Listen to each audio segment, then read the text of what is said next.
నేను పాపులను పిలువవచ్చుతని. ప్రభువైన యేసుక్రీస్తు మానవ జీవన పునర్నిర్మాణ గావించే నేపథ్యములో తన శిష్యులుగా ఉండడానికి అనేక మందిని పిలుస్తూ ఉన్నారు. మనము జాగ్రత్తగా గమనించినట్లయితే మొట్టమొదట పిలువబడినటువంటి శిష్యులు వాళ్ళు చేపలు పడుతూ ఉన్నారు. అంటే మనుషులను ఆకట్టుకోవడానికి, మనుషులను చేరదీయడానికి, ప్రోగు చేయడానికి అనువైనటువంటి వ్యక్తిత్వాన్ని గుర్తించిన ప్రభువు వాళ్లను శిష్యులుగా పిలుస్తూ ఉన్నారు. అందుకే ఆ జంటలో ఒకరికి ప్రధానాధిపత్యాన్ని కట్టబెడుతూ ఉన్నారు. రెండవ జంటను పిలిచినప్పుడు వాళ్ళు వలలు బాగు చేసుకుంటూ ఉన్నారు. మానవ జీవిత పునర్నిర్మాణంలో అనేకమైనటువంటి సమయాలలో, సందర్భాల్లో ఆ జీవితాన్ని రిపేరు చేయాల్సినటువంటి అవసరము, మరమ్మత్తు చేయాల్సినటువంటి అవసరము. కాబట్టి వాళ్ళ వ్యక్తిత్వానికి తగినట్లుగా జంటను పిలుస్తూ అనంతరము తన గురించి లేక తన వ్యక్తిత్వము గురించి, తన స్వభావాన్ని గురించి, తన మనసు ఏమిటో అర్థం చేసుకునేటువంటి శక్తి తాను అతిగా ప్రేమించినటువంటి యోహాను గారికి అనుగ్రహిస్తూ ఉన్నారు. ప్రభువు మనసెరిగిన వ్యక్తి అంటే యోహాను గారే. కాబట్టి ఆ రెండవ జంటలో ఒకరిని అందుకు పిలుస్తూ ఉన్నారు. ప్రభుని మనసు ఎరిగితేనే ఆ పాడైపోయినటువంటి జీవితాలను ప్రభువు మాదిరిగా తయారు చేయడానికి అవకాశము కలుగుతూ ఉంటుంది. అందుకే ఆయనకు ఆ పిలుపు వస్తూ ఉంది. ఇక మూడవ రకము పిలుపు పాపిని పిలుస్తూ ఉన్నారు. అందరి చేత పాపిగా ముద్ర వేయబడినటువంటి ఆ మనిషి ఆ రోజు ఒక పాపి, ఈరోజు అదే మనిషి ఒక పవిత్రుడు, ఒక పుణ్యాత్ముడు. నాడు పాపిగా ముద్ర వేయించుకోబడినటువంటి లేవి ఈనాడు పవిత్రుడిగా ముద్ర వేయించుకోబడుతూ ఉన్నాడు. నాడు అందరి చేత చీకొట్టబడినటువంటి లేవి ఈనాడు అందరి చేత పొగడబడుతూ ఉన్నాడు. నాడు సంఘములో అతి తక్కువ స్థానములో ఉన్నటువంటి ఆ మనిషి నేడు సంఘములో అత్యున్నతమైనటువంటి స్థానానికి వస్తూ ఉన్నాడు. ఎందుకు అంటే ఆయన జీవితము పునర్నిర్మించబడింది. ప్రభువు పిలిచిన పిలుపుకు ఆయన ప్రతిస్పందించాడు. ఆ ప్రతిస్పందనలో మనకు కనిపించేటువంటిది ఉదారత. మొదటి రెండు జంటలు పిలువబడినప్పుడు లేచి ప్రభువును వెంబడించారు. తమ సమస్తాన్ని వదిలి ప్రభువుని అనుసరించారు అని సువార్తీకుడు వ్యాఖ్యానిస్తూ ఉన్నాడు. అంటే వాళ్లలో పరిత్యాగము కనిపిస్తూ ఉంటుంది. ఈ మూడవ పిలుపులో వచ్చేసరికి ఇక్కడ ఈయన ప్రతిస్పందన, ఈ లేవీయుని ప్రతిస్పందన ఏమి కనిపిస్తుంది అంటే ప్రభువుకు విందు ఇవ్వడము.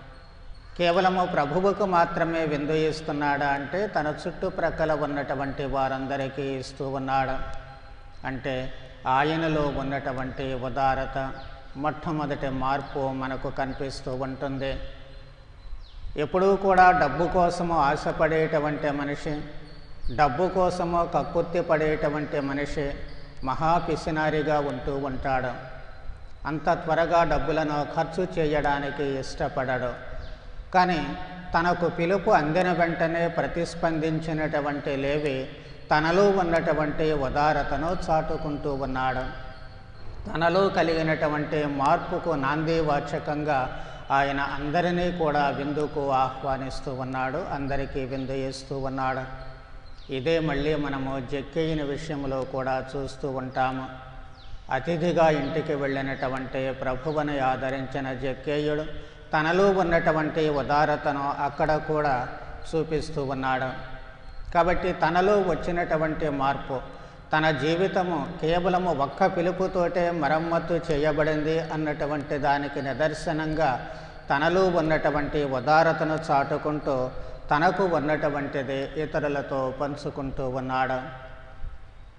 జీవిత పునర్నిర్మాణానికి ప్రభువు శ్రీకారము చుట్టినటువంటి దానికి ఒక సాక్షిగా ఈ మూడవ పిలుపులో లేవి నిలుస్తూ ఉన్నాడు. ఈరోజు మన జీవితాలను పరిశీలించుకుంటే ఈ మూడు పిలుపులలో ఏదో ఒక పిలుపుకు తగినటువంటి వాళ్ళముగా ఉంటూ ఉంటాము. మన జీవితాన్ని బట్టి, జీవిత విధానాన్ని బట్టి మనము ఎక్కడ ఉన్నాము అనేటువంటిది ప్రతి మనిషి కూడా సాధారణ క్రైస్తవుని దగ్గర నుంచి గురుత్వము వరకు కూడా ప్రతి మనిషి తనను తాను ఆత్మవిమర్శన గావించుకోవాలి. దేవుడు తనను ఎందుకు పిలిచారు?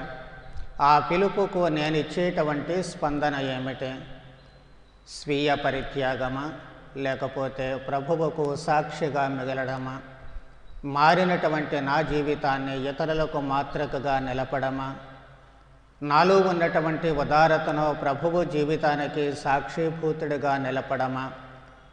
ఏదో ఒకటి, అన్ని లక్షణాలు మనలో ఉండకపోవచ్చు, కానీ ఖచ్చితంగా కొన్ని లక్షణాలు మాత్రము మనలో ఉంటూ ఉంటాయి.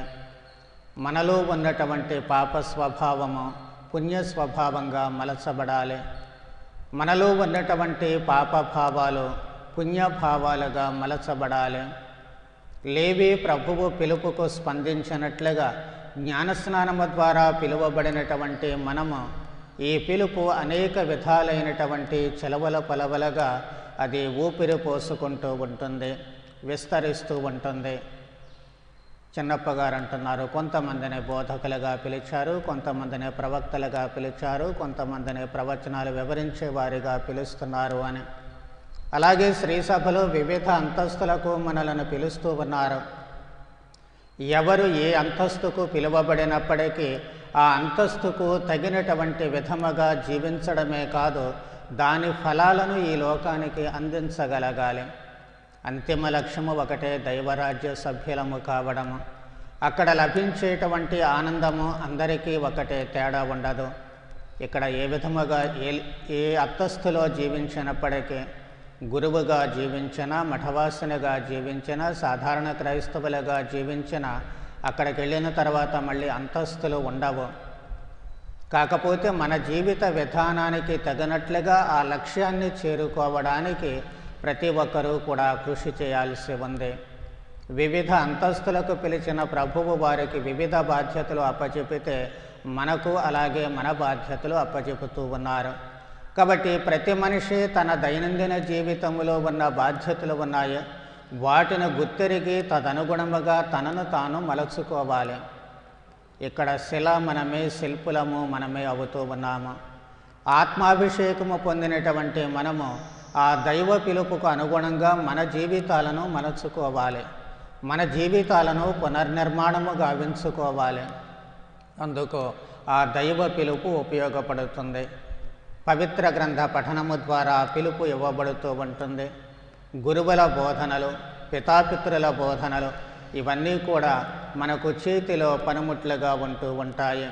వీటిని వినియోగించుకొని మన మనస్తత్వాలను క్రీస్తుకు అనుగుణంగా మలచుకున్నప్పుడు మనము క్రీస్తుకు సాక్షిభూతులముగా ఉండడానికి అవకాశం ఉంటుంది. మన జీవితం ఎలా ప్రారంభించామో అనేది ముఖ్యం కాదు, కానీ ఎలా ముగుస్తున్నామో అనేటువంటిది ముఖ్యము. ఒక పాపిగా ప్రారంభించినటువంటి లేవి ఒక పవిత్రుడిగా తన జీవితాన్ని ముగిస్తూ ఉన్నాడు. ఇదే మనకు ముందు చూపును లేక మార్గాన్ని చూపించేటువంటిది. అదే లక్ష్యాన్ని మనము ఏర్పాటు చేసుకొని మనలో ఉన్న లోపాలను ఎప్పటికప్పుడు సవరించుకుంటూ, మనలో ఉన్నటువంటి దోషాలను ఎప్పటికప్పుడు తీసివేసుకుంటూ మనము పరిపూర్ణమైనటువంటి వ్యక్తులుగా మలుచుకోవడానికి ప్రయత్నం చేస్తే ఆ ప్రయత్నాన్ని ప్రభువైన యేసుక్రీస్తు తన ఆత్మ ద్వారా సఫలీకృతం చేస్తారు. మనము మన జీవితాంతమున పరిపూర్ణులము కాగలము. నేను ధన్యుడను, ధన్యురాలను అని మరియ తల్లి మాదిరిగా చెప్పుకోవడానికి అవకాశము కలుగుతూ ఉంటుంది. కాబట్టి ఈ పరివర్తన ప్రక్రియలో మన జీవితాలను పరిపూర్ణము చేసుకునేటువంటి నేపథ్యములో ప్రభువే మనకు ఒక శిల్పిగా ఉండి మన జీవితాలను తనకు సాక్షిభూతులుగా మలుచుకోవడానికి మనలను మనము సమర్పించుకునేటువంటి మనస్తత్వము మనందరికీ కూడా ప్రసాదించమని ప్రార్థన చేద్దాం. పితా పుత్ర పవిత్రాత్మ నామమున.